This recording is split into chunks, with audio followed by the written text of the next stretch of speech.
Hello everyone, welcome to Legacy Ace Academy.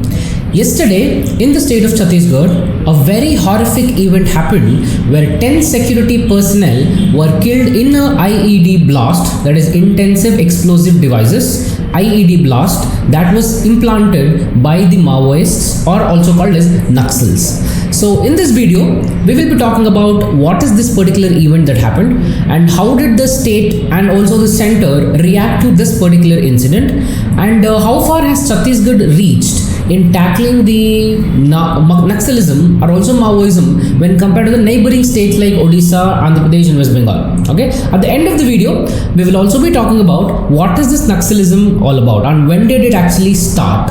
See, it's been almost 75 years since independence and it's 76th year that we're celebrating, and in the year 2022 we also celebrated Azadi Ka Amrit Mahotsav. So in this context, it's been 75 years post independence and how far have we reached in tackling the Naxalism, Maoism, or which is also called as left-wing extremism for that matter. See, this incident that has happened is very, very disastrous, and from the exam point of the UPSC, from both prelims and also the mains, this event becomes important. See, in the mains, under GS3, we have a separate topic called as internal security challenges.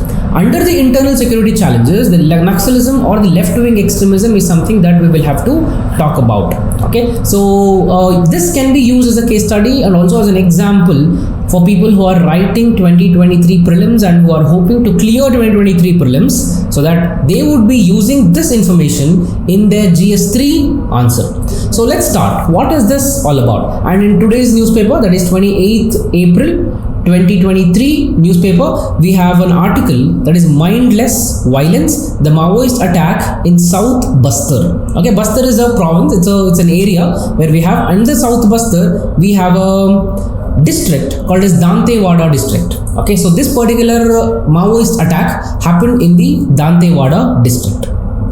So let's see what happened. There were 10 security personnel. They were returning from a counter-insurgency operation. That is, they had got an information from an insider or from a tribal person that a group of Naxals or the Maoists are present in this particular area. So they had attacked that particular area, they had visited, and they were returning back to the district headquarters. After completing the counter-insurgency operation.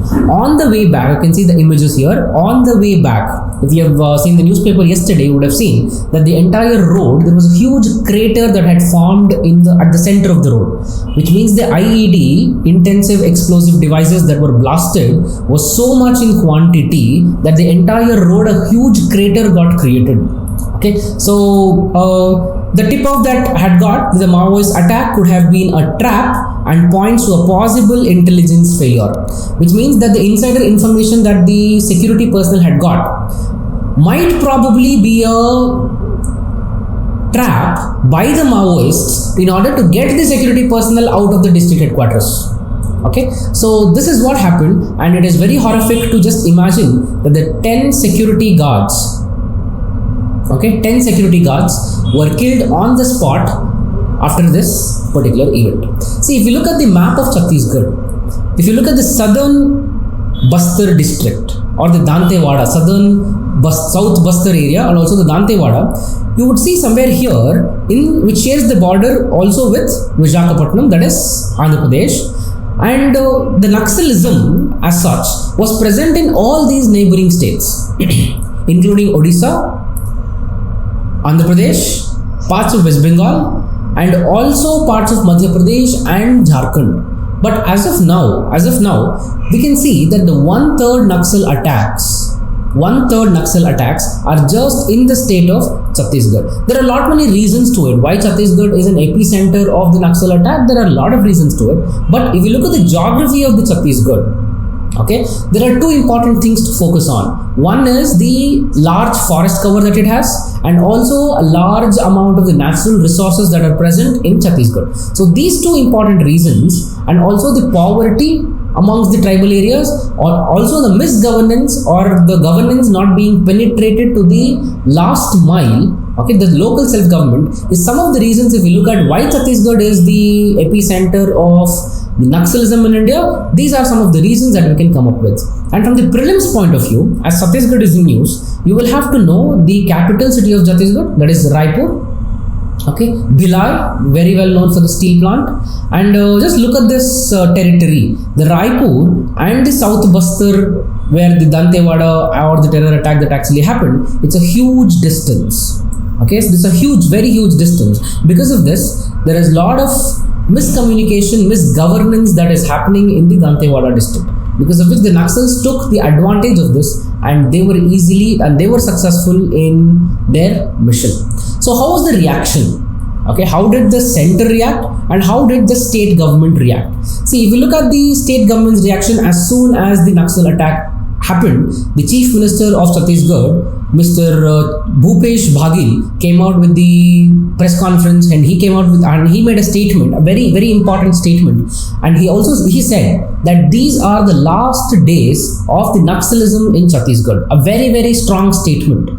Okay, a very strong statement was made by the Chief Minister of Chhattisgarh, where he said that these are the last days of Naxalism, the presence of Naxalism in Chhattisgarh. So probably this would indicate that going forward in couple of years, probably the Chhattisgarh government will take very hard measures on combating Naxalism in the state. So if you look at the reaction by the Central Home Minister, Amit Shah, Central Home Minister came out with a press conference, and he also said that he paid condolences to the families of the 10 security personnel, and he also assured, though the party that is in power in the central and the state government is very much different, but the central government, the Amit Shah, assured that any cooperation that would be required by the state of Chhattisgarh from the central government to combat the Naxalism in the state would be provided.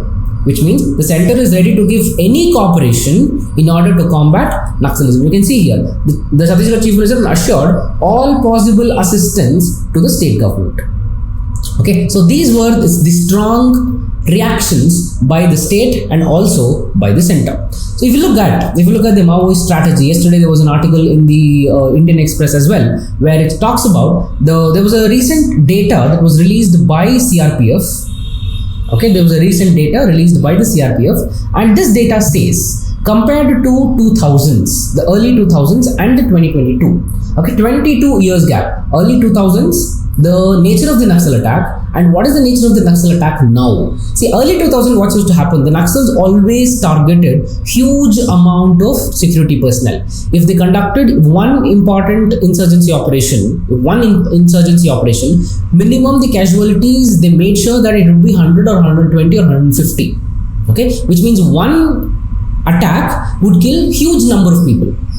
But now, what's happening now in the state of Chhattisgarh and also Jharkhand is that the number of attacks by the Maoists has reduced. At the same time, the Maoists are not attacking the entire crowd, a huge crowd. They're just targeting small number of security personnel.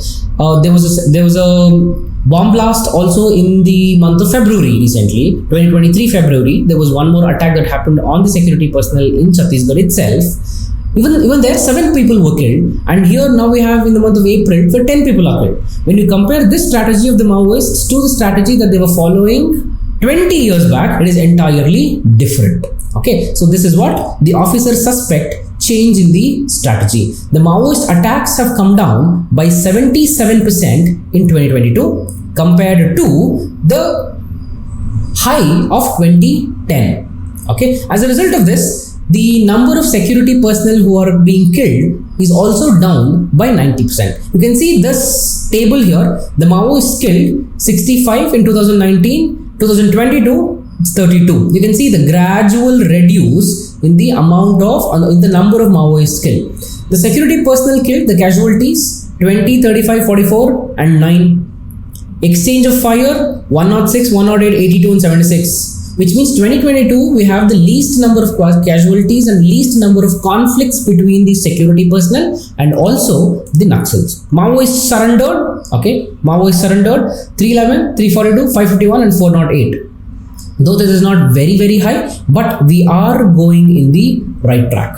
Okay, which means the Maoists are being inducted into the mainstream population so that they give away insurgency and violence. So after this attack, what is something that we can analyze? The first thing that we can analyze is that very recently, couple of months back, the Chhattisgarh government had removed Dantewada district from the core area. See, in Chhattisgarh, we have core area where those districts which are very much vulnerable to the Naxal attacks are being included into the core area, and in the core area the security personnel would be more, and there would be more collection of intelligence, and the people would be more aware of this.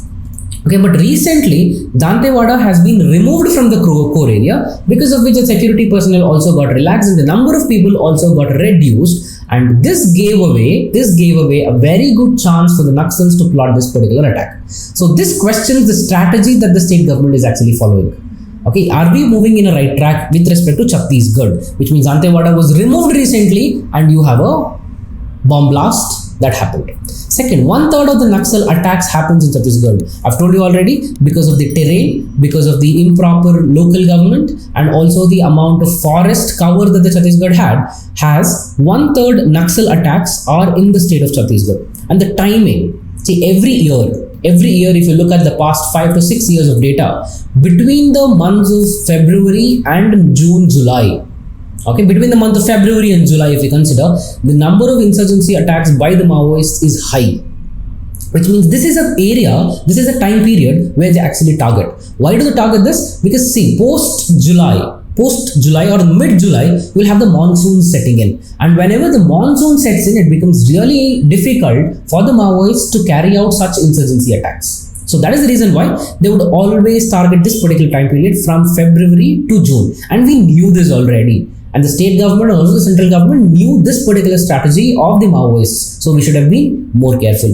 The timing before the monsoon. The government has cut the number of districts. The government came out with the report and said Naxal affected districts were over 200 in the early 2000s, and now they're just 90, which means only 90 districts in the entire country are affected with Naxalism. Out of this, the Naxal violence is actually is present only in the 45 districts in the country. So see, this data by the government is something that will be very handy when you are writing answers on the internal security challenges in the mains exam. Okay, so this is about the analysis. Why Chhattisgarh is the epicenter? We have talked about the Chhattisgarh as the epicenter, a couple of reasons, and here we'll also look at two more important reasons why Chhattisgarh is the epicenter for Naxal attacks. See, usually what happened in the states of Odisha, Andhra Pradesh, Telangana, parts of Madhya Pradesh and Jharkhand is that the state government aligned itself with the state police, created a separate wing for the state police and trained them and inducted some of the native people into the counter-insurgency operations of the tribals, and that is how the Naxalism got eliminated or almost got eliminated in these states. But what happened in Chhattisgarh is that the Chhattisgarh state government aligned itself with the central security forces, who had no clue about the terrain, who had no clue about how to react to the situations in that particular area, because of which the Naxal insurgencies have increased, the casualties have increased in Chhattisgarh. After understanding this, recently Chhattisgarh government came out with District Reserve Guards, DRG, that is District Reserve Guards. The 10 security personnel who got killed in the present IED blast are the 10 people belonging to the District Reserve Group. Okay, or the district reserve guards. So this also includes some of the local tribal population, because these tribal people will have a very good knowledge about the terrain. They'll have a very good knowledge about how the Naxals attack and who are the insiders giving information to the Naxals. So when you induct such local tribal people into the DRG, that is District Reserve Guards, it becomes easy for the police to carry out the counter-insurgency operations. Okay, now if you look at what is this Naxalism all about? See, the Naxalism, the name itself and the ideology itself emerged out of the village called as Naxalbari of the West Bengal. The original ideology of the Naxals is that they want to overthrow the present system that we have, that is the democracy that we have, and they want to induct the Maoist ideology or the communist government in India, and they want to achieve this demand. They want to achieve this through the means of violence. Okay, so this is all about Naxalism that we have in India. So if you have liked the video, hit the like button. For more such enriching content, subscribe to Legacy Academy. Have a nice day. Thank you.